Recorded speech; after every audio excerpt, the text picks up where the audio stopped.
Good morning sa ating lahat mga kaibigan. Andito na naman tayo sa ating usapang magmamanok po.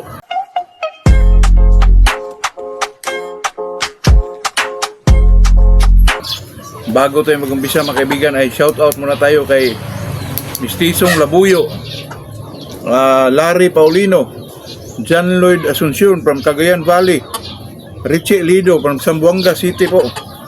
Ito pong hinahawakan natin mga kaibigan. Ito po ang ating Golden Boy 5K po.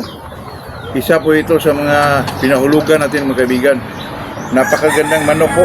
Simple naman itong mga manok na ito na walang palo. Tingnan nyo po mga kaibigan. Ang ganda po. Golden Boy 5K mga kaibigan. Marami sila mga kaibigan. Siguro mga 6-7 ganon.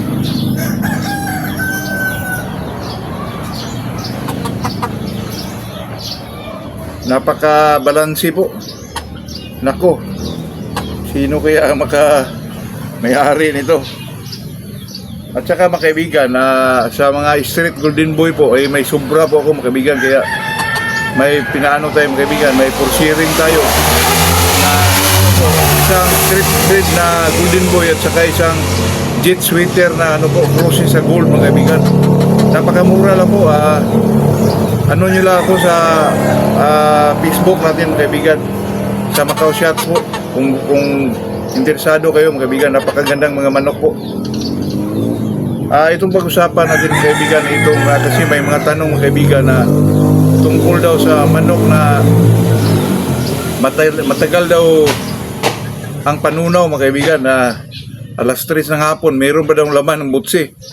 Ako, napakasimple lang po dyan mga kaibigan. Ang gawin nyo dyan ay i-fasting nyo lang yan ng isang araw, tapos purgahin nyo, ligo at saka inject po. Tapos pag mga kaibigan, sa regular na araw na ay bigyan nyo muna ng 20 to 25 grams po for 3 days mga kaibigan. Tapos ibalik nyo sa nakasanayan niyang dami po. Yun lang po. Napaka pangmanok naman mga kaibigan, pag talagang matagal siyang matunawan, tapos pinurga mo na, ganun pa rin, may dinaramdam na talaga yan mga kaibigan. Kailangan na yan ng mga antibiotic po. Totoo yan. Pero pag makuha lang sa purga, ligo, inject, doon po pag medyo maganda na panunaw mga kaibigan, okay lang yun. Tuloy-tuloy pa rin po. At saka itong tanong ng ating kaibigan mga kaibigan na balik na naman tayo dito sa Innerbone mga kaibigan. Kasi may nagtanong na kung tablita daw tayo, gumagamit ng tablita sa conditioning, yung Innerbone B12, mag-inject pa ba daw? Gumagamit pa ba daw ng MIB o ano man yan? So sa akin mga kaibigan, pag tablita po, wala na po, kasi magbigay ako dyan. Last 3 days for the fight, Innerbone na yun mga kaibigan, yun lang po. Kunin ko na muna yung Golden Boy kong kaibigan na po sharing natin po. Ito po yun mga kaibigan, street breed na Golden Boy po. Napakaganda po mga kaibigan. Kakulay yung broodcock na binili ko galing sa raid po. Tingnan nyo po mga kaibigan. Mura lang to. At may pares pa na jet sweater sa gold.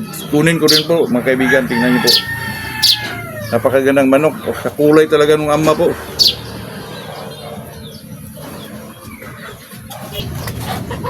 Ito mga kaibigan, pambonus lang po. Ito ay jet sweater cross sa gold mga kaibigan. Maganda ito, pares dun sa street breed na Golden Boy. PM nyo lang ako sa Macau Shots mga kaibigan kung interesado kayo po. Talagang panglaban ang resulta nito po. Kasi yung jet sweater mga kaibigan, medyo basag din yun. Yan, naka-cross sa gold mga kaibigan. Siguro napakagandang resulta nito po.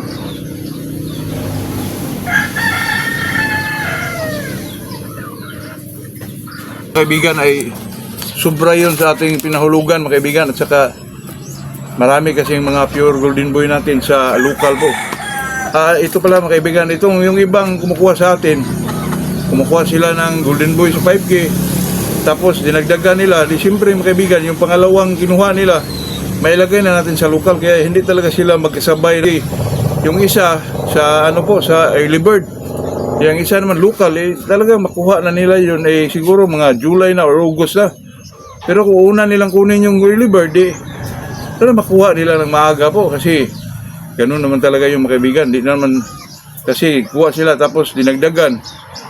Di siyempre hindi talaga makuha ng sabay yun kasi yung isa ay madilid na kasi hindi pa talaga pagdating ng June mga kaibigan, alanganin. Huwag kayong mag-alala kasi mayroon naman talaga tayong manok po na may pa-share natin sa pahulugan natin. Huwag kayong mag-alala, ang daming manok natin dyan mga kaibigan. May mga kasunod po tayo dyan, mga puro straight golden boy po. Kaya kung sino man yung interesado doon mga kaibigan, Macau Shots po. PM lang mga kaibigan, yun lang. Good morning sa ating lahat po.